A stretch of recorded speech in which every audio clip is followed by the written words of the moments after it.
need someone to save me. No, and don't come running to blame me. Hallo und herzlich willkommen auf meinem Kanal Landlust Isan. Wadikap Pipi, Wadikap Tukon. In dem heutigen Video zeige ich euch einfach ein paar Bilder und Videosequenzen von dem Bau unseres neuen Geräteschuppens und wie das Ganze so entstanden ist. Das erfahrt ihr denn in dem Video und würde mich natürlich wie immer freuen, wenn ihr dieses Video fleißig kommentiert, liked. Ihr dürft das Video gerne noch teilen und für die neuen Zuschauer würde ich mich natürlich freuen, wenn ihr meinen Kanal abonniert. Vergesst auch nicht, die Glocke zu aktivieren, dann verpasst ihr kein Video von mir. Ansonsten die Idee, die da draus entstanden ist, würde ich euch oben dann einfach nochmal verlinken. Und ich würde sagen, ich wünsche euch jetzt auf jeden Fall ganz viel Spaß mit dem Video.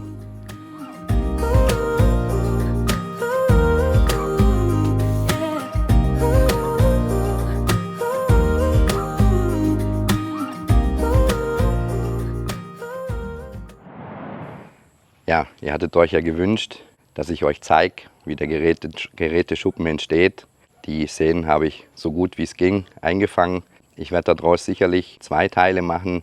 Einmal den Bau von dem Geräteschuppen und dann wisst ihr ja von meinem letzten Video her, dass sich unser Bauvorhaben dann noch ein bisschen verändert hat.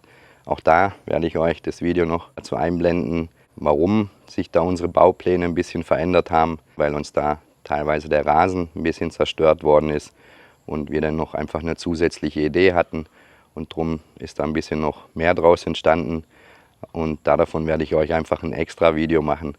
Aber jetzt, wie gesagt, zeige ich euch zumindest mal ein paar Szenen von dem Bau des Geräteschuppens, zeige euch auch ein bisschen die Arbeiter. Also gut es ging, konnte ich euch das einfangen. Das war immer ein bisschen schwierig aufgrund von einsetzendem Regen. Dann haben uns teilweise die Bauarbeiter manchmal hängen lassen. Ja, das ist halt einfach Thailand, da muss man durch. Jetzt ist es Gott sei Dank fertig, zumindest der Rohbau, sage ich mal, ist fertig. Jetzt geht es dann los mit alles einräumen. Auch von außen wird der Geräteschuppen noch gestrichen. Aber da werde ich dann sicherlich auch mal ein Video von machen, wie das denn weitergeht. Und sofern ihr natürlich Interesse habt, könnt ihr gerne in die Kommentare schreiben. Jetzt würde ich einfach sagen, zeige ich euch, wie das alles aufgebaut wurde und wie hier gearbeitet wurde und mit welchem Team. Und ich würde sagen, schaut einfach weiter. Es ist nun endlich soweit. Ich hatte euch ja versprochen, dass ich euch an unserem kleinen Bauprojekt hier im Garten hinten bei uns zu Hause teilhaben lassen möchte. Und zwar ist ja der Gedanke gewesen, dass wir die alte Sitzgelegenheit, die hier war, abreißen und hier einen kleinen Geräteschuppen oder ein kleines Gartenhäuschen bauen, um einfach ein paar Sachen dort unterzubringen. Und ja, die Arbeiten für das Gartenhaus, für den Geräteschuppen, die haben jetzt gestern begonnen. Ja, ich wollte euch da einfach ein bisschen was zeigen, wie weit die Herren jetzt gestern gekommen sind. Gestern ist auch erstmal Material angeliefert worden. Heute haben sie schon angefangen, die Sockel für die Pfosten, für die Ständer quasi vorzubereiten, zu betonieren. Und ich würde sagen, ich schwenke einfach mal rüber und dann zeige ich euch, was die Herren da heute so alles schon fabriziert haben. Hier seht ihr jetzt quasi das Fundament, was vorbereitet wird. Also der untere Boden, also der Boden wird betoniert, da wird ein Fundament gemacht. Das sind die Löcher, die jetzt schon vorbereitet wurden. 4 Stück für diese Pfosten hier.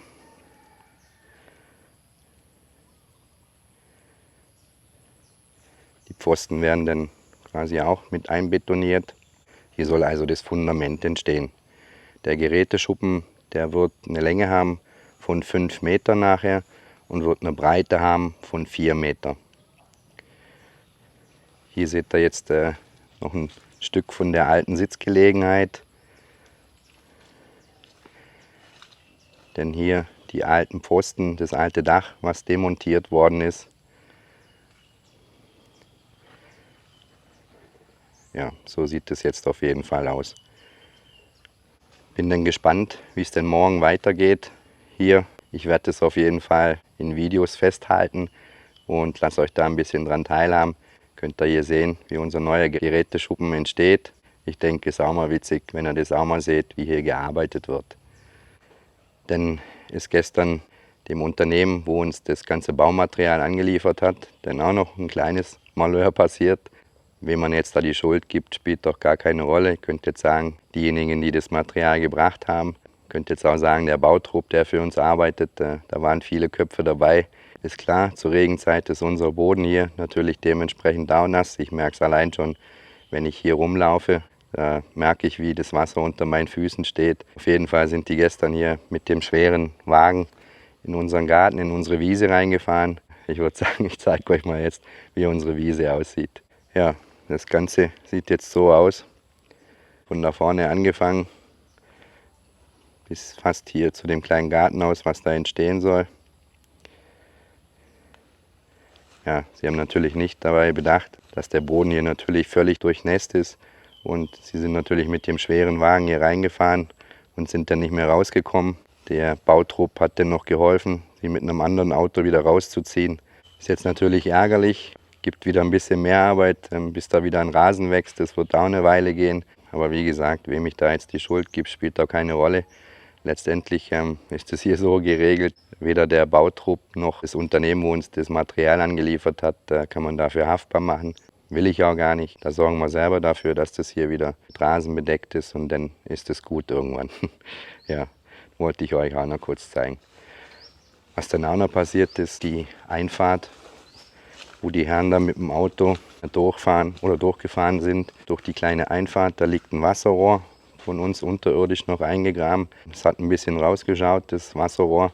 Das ist natürlich auch zu Bruch gegangen. Somit hatten wir gestern Abend eine kurze Zeit kein Wasser. Das Ganze ist jetzt aber erstmal wieder behoben worden.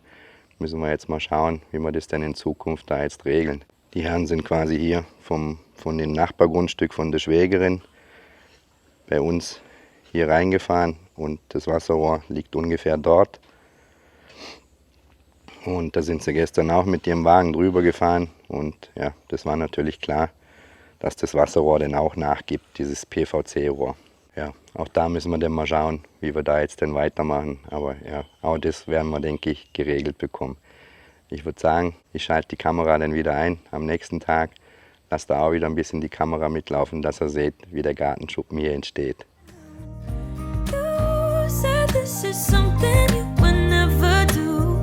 Here we are in a car. Let me see who you are. Heute, Tag 2, wollte ich euch auch wieder ein kleines Update geben von dem Geräteschuppen, den wir bauen. Unser Bautrupp, also es sind insgesamt 3 Leute, die hier immer arbeiten. Die sind wirklich schnell, also bin erstaunt. Wir haben gewusst, weil die beim Nachbarn drüben schon mal gearbeitet haben, dass das sehr zuverlässige Leute sind und ja, wollte euch jetzt mal zeigen, wie weit sie sind. Da seht ihr jetzt schon, also die Ständer sind schon aufgebaut, das Dach ist auch schon vorbereitet. Wenn das jetzt alles soweit ist, dann wird hier natürlich dann noch betoniert. Bin da also wirklich zufrieden mit. Jetzt mittlerweile sind wir schon am 3. Tag und also am Morgen, habe euch das Update am Morgen gegeben.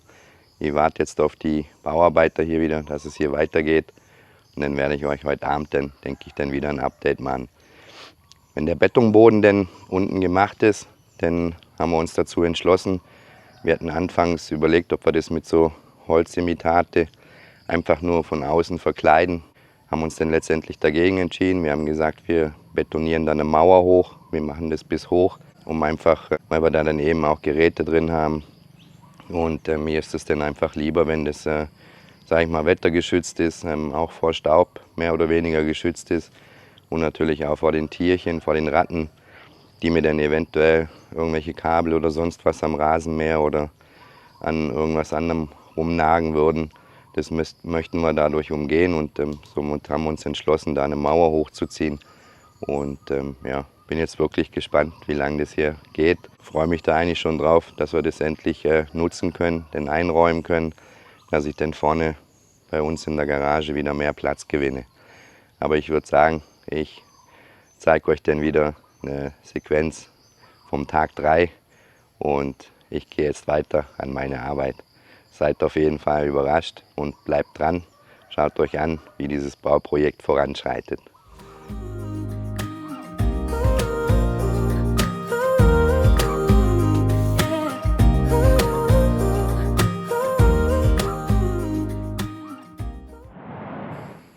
Ja, heute wieder ein neuer Tag bei uns auf der Baustelle. Heute Tag 3.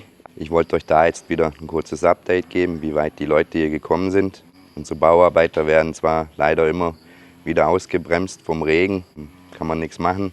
Das heißt dann immer erstmal Baustopp. Aber ja, der Regen hat jetzt aufgehört. Es hat wieder die ganze Nacht geregnet. Und ja, hoffe jetzt, dass die Bauarbeiter bald wieder kommen. Jetzt könnten sie wieder loslegen. Heute steht hier auf dem Plan, dass im Prinzip das Fundament gemacht wird für den Geräteschuppen. Das Dach ist jetzt mittlerweile drauf. Ich würde sagen, ich zeige euch mal einfach jetzt, wie es nach dem 3. Tag hier aussieht. Und dann könnt ihr da mal schauen. Da seht ihr jetzt eben, das Dach ist auch schon drauf. Ist ein Alu-Zink-Material.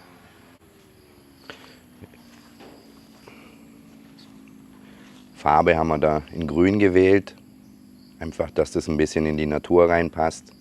Der Geräteschuppen soll auch nachher in Grün gestrichen werden. Und da seht ihr jetzt eben, sie fangen jetzt hier schon an, für das Fundament die Eisen zu legen. Der ganze Geräteschuppen, der hat eine Höhe von 3 Meter. Länge und Breite hatte ich euch ja schon gesagt, ist 5 Meter lang, 4 Meter breit und eben 3 Meter hoch. Die Tür, haben wir gesagt, kommt hierher. Die Tür werden wir 1,20 Meter machen, dass ich, sage ich mal, wenn ich größere Sachen habe, die dann auch ja, einfach in den Schuppen reinstellen kann und reinfahren kann oder was auch immer. Meine Aufgabe besteht heute darin, noch ein bisschen Steine, also von unseren Verzierungen um den Bäumen rum, die Steine, wo wir damals gelegt hatten, da sind einige kaputt gegangen. Ich werde jetzt da die Steine einsammeln und die im Prinzip, die werden wir in das Fundament mit einarbeiten. So müssen wir die nicht großartig entsorgen, so finden die auch ihren Platz im Beton. Ja, da werde ich heute diese Umrandung, kann es euch ja mal zeigen. Da seht ihr jetzt diese Umrandung von unseren Bäumen oder was wir da alles haben. Und da seht ihr eben, vieles ist kaputt gegangen. Durch die Wurzeln halt, da zerstört worden schon. Das werde ich jetzt alles einsammeln. Also da, wo die Steine, wo die Umrandungen kaputt sind, werde ich einsammeln und dann eben dort in das Fundament hinschmeißen. Dann können die Bauarbeiter das nachher alles schön mit dem Zement dann füllen. Ja. Ich würde sagen, schalte die Kamera dann wieder ein am Tag 4. Dann hoffe ich, dass ihr da schon ein bisschen mehr sehen könnt.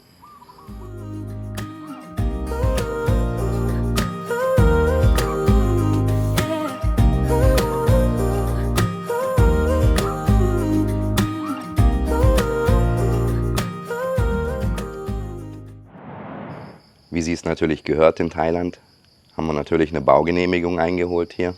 Die wollte ich euch natürlich auch zeigen, dass ihr auch wisst, dass das hier mit rechten Dingen zugeht.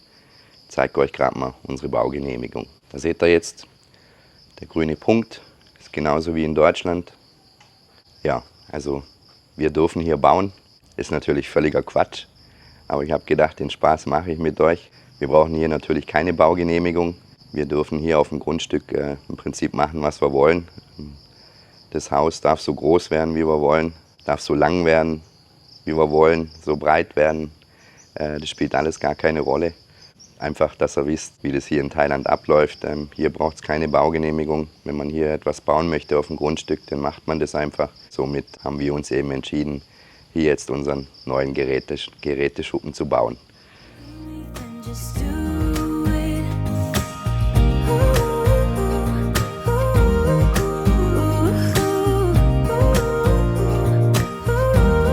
Just do it.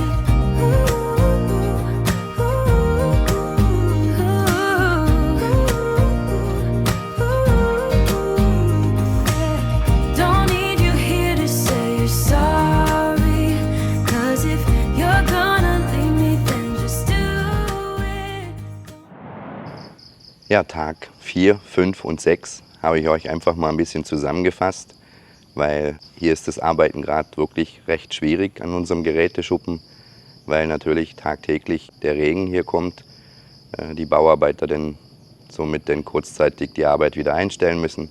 Dann geht es dann irgendwann weiter. Manchmal rücken sie dann auch ab, je nachdem wie lange der Regen dauert. Oft kommen sie auch zu den Zeiten, wo ich dann auch schon wieder irgendwo unterwegs bin, auf andere Grundstücke oder auf der Farm draußen. Ich wollte euch jetzt einfach mal mittlerweile dann wieder ein Update geben. Blendet euch da sicherlich auch noch ein paar Szenen ein, wie sie die Außenwände verputzt haben. Ich zeige euch jetzt einfach mal auf jeden Fall das Endergebnis, oder nicht Endergebnis, fertig ist es noch nicht, aber wie jetzt im Moment Stand der Dinge ist. Ja, da seht ihr jetzt den Geräteschuppen. Die Tür haben wir 1,30 Meter breit gemacht, 2 Meter hoch. Außenrum wird auch noch betoniert, 1 Meter raus wird noch betoniert. Und dann so eine abfallende Kante, dass ich dann mit Rasenmäher und Co. dann einfach schön gemütlich dort reinrollen kann. Ja, ich würde sagen, ich zeige es euch auch mal von innen, wie es jetzt von innen im Moment aussieht. Innen im Moment haben wir noch nicht betoniert, weil wir zuerst die Außenwände haben sie zuerst gemacht. Innen ist aber soweit auch schon alles verputzt. Oben haben wir hier solche Belüftungssteine gesetzt. Die werde ich dann noch von innen mit so einem Gitter verschließen, dass wir da keine Ratten, Schlangen oder sonst was innen haben. Oben wird es auch noch verschlossen, komplett. So sieht es auf jeden Fall jetzt innen aus. Hier habe ich schon eine Stromleitung drin liegen. Das erkläre ich euch gleich noch, wie ich da vorgehen werde. Aber so sieht es auf jeden Fall jetzt im Moment von innen aus. 20 Quadratmeter und dann eben von außen. Außen haben sie jetzt ringsherum schon verputzt. Dann müssen leider noch ein paar Bäume weichen, weil wir gemerkt haben, dass die Bäume zu eng am Dach oben stehen. Die Bäume werden wir noch sägen, beziehungsweise sind zum Teil schon gesägt worden.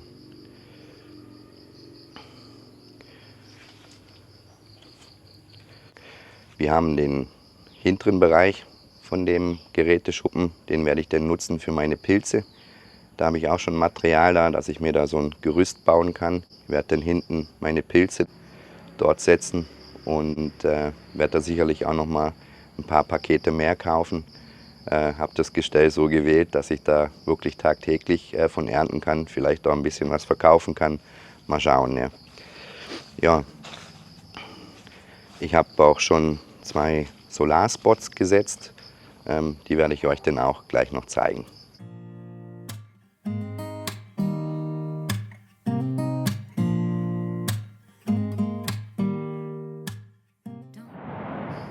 Aktuell habe ich eben 2 Solarspots gesetzt. Die habe ich vorne quasi am Eingangsbereich gesetzt, dass ich da quasi permanent Licht habe am Abend, falls ich am Abend mal rein muss, was die wenigsten Fälle sein wird. Ich zeige euch auf jeden Fall mal die Solarspots noch. Da seht ihr jetzt die 2 Solarspots, die ich schon gesetzt habe. Das sind Solarspots mit 150 Watt jeweils, sind natürlich wieder von JD. Bin damit sehr zufrieden. Habe noch 2 weitere Spots. Die 2 weitere Spots werde ich dann hinten, wo unsere alte Beleuchtung war, dann installieren. Ja, eben das Stromkabel, das habe ich ja schon innen drin liegen. Und jetzt ist eben mein Plan,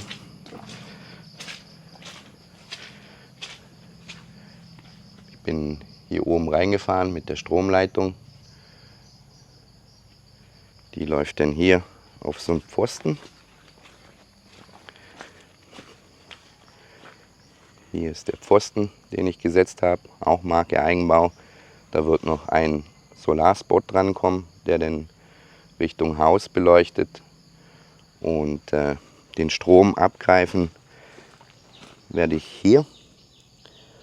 Habe hier auch schon eine neue Verteilerdose gesetzt, weil die alte schon relativ undicht war. Dort werde ich dann im Prinzip den Strom abgreifen. Den Strom abgreifen werde ich einfach eben aus der Dose. Und zwar war da vorher eine alte Lampe. Die Lampe konnte man oben am Haus über den Schalter ansteuern. Ich werde jetzt einfach das einfach oben bei uns im Haus ein bisschen umverdrahten. Einfach dort einen Dauerplus oder ja, dort legen, sodass ich dann im Haus den Strom habe. Die Leitungen sind damals auch schon großzügig gewählt worden. Also da habe ich keine Angst, dass da was passiert. Ist auch im Haus vernünftig abgesichert. Somit kann ich hier relativ unkompliziert Strom in den Geräteschuppen legen.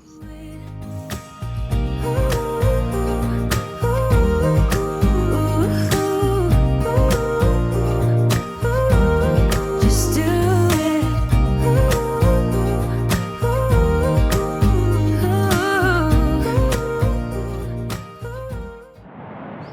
Jetzt wird gerade der Boden betoniert bei uns im neuen Geräteschuppen. Und das wollte ich euch auch nicht vorenthalten, dass ihr mal sehen könnt, wie hier gearbeitet wird. Selbst der Chef arbeitet mit dort.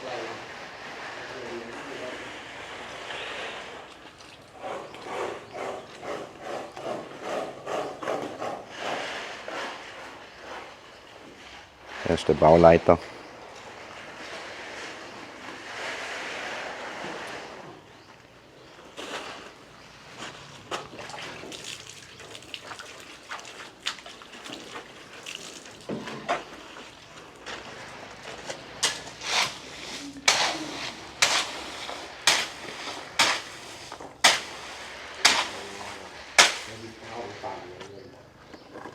Ja, heute sind die Herren zu viert angereist. Ja, ist verständlich. Viele bedienen hier den Schubkarren mit den Steinen und mit dem Boden und mit dem Sand. Ich kann jetzt leider erstmal nicht weitermachen mit meinem Strom. Habe die Abzweigdose oben im Haus schon gesetzt, im Geräteschuppen. Habe auch schon von unserem Haus hinten schon umverkabelt. Also Strom habe ich mittlerweile im Haus, in dem Geräteschuppen. Und ja, muss jetzt halt warten, bis der Beton trocken ist. Ich denke, das wird dann morgen soweit sein, dass ich morgen dann im Geräteschuppen weitermachen kann. Schaue jetzt, dass die Leute da heute noch fertig werden. Und dann kann ich dann morgen weitermachen. Die sind wirklich fleißig, die Herren. Wird alles noch von Hand hier gemacht. Ich blende euch da sicherlich die ein oder andere Szene mit ein. Dann könnt ihr da sehen, wie die Herren hier arbeiten. Ja. Ja, ich würde sagen, wir sehen uns dann morgen wieder, wenn ich dann morgen den Strom hier weitermache im Geräteschuppen. Bezüglich den Kosten, was der Geräteschuppen gekostet hat, das muss ich noch grob überschlagen. Ganz genau ins Detail kann ich es euch dann nicht sagen, weil natürlich immer wieder Waren angeliefert wurden. Ihr müsst jetzt da alle Zettel zusammenrechnen und auch die Rechnung von den Arbeitern müsst ihr alles zusammenrechnen. Aber so grob über den Daumen kann ich euch das dann sicherlich auch im zweiten Teil sagen. Auf jeden Fall, ich denke, da war ja auch Interesse. Gab ja da ein paar Kommentare, dass ihr da gerne wissen möchtet, wie hier abgerechnet wird oder sage ich mal, was das Ganze gekostet hat. Abgerechnet von den Arbeitern her ist es auf jeden Fall pro Quadratmeter. Somit werde ich euch da, sage ich mal, eine grobe Zahl sicherlich im zweiten Teil dann sagen können. Seid also bis dahin noch ein bisschen gespannt. Zum Abschluss von dem ersten Teil vom Bau des Geräteschuppens sage ich auf jeden Fall vielen, vielen Dank fürs Zuschauen. Ich hoffe, dass ihr dann auch wieder einschaltet, wenn es denn um den Außenbereich geht, den wir hier auch noch ein bisschen verändert haben. Das zeige ich euch dann aber, wenn es denn soweit ist. Ich zeige euch das dann auch noch innen, was ich da schon innen soweit fertig gemacht habe. Ja, das werde ich auf jeden Fall im zweiten Teil dann bringen. Aber in diesem Teil habt ihr auf jeden Fall mal gesehen, wie hier gearbeitet wird. Wir sind mit dem Ergebnis recht zufrieden oder mehr wie zufrieden. Ist wirklich schön geworden, erfüllt absolut unseren Zweck. Ich zeige euch dann auch im zweiten Teil, wie der Umbau der Garage beim Carport, was da noch passiert ist, zeige ich euch dann auch noch ein bisschen was. Aber jetzt eben würde ich sagen, beende ich zumindest mal das Video hier. Und ja, ich denke oder hoffe, dass ihr da ein bisschen Freude dran gehabt habt. Und da war ja großes Interesse da, dass ihr das sehen wollt. Und somit hoffe ich, konnte ich da euch ein bisschen zufriedenstellen. Ich würde mich auf jeden Fall freuen, wenn ihr auch eben dieses Video fleißig kommentiert. Und würde sagen, wir sehen uns dann auf jeden Fall wieder zum nächsten Video. Und bis dahin wünsche ich euch eine ganz, ganz gute Zeit. Bleibt gesund, passt auf euch auf. Und ich sage Tschüss, euer René aus Thailand. just say you're sorry. 'Cause if you're gonna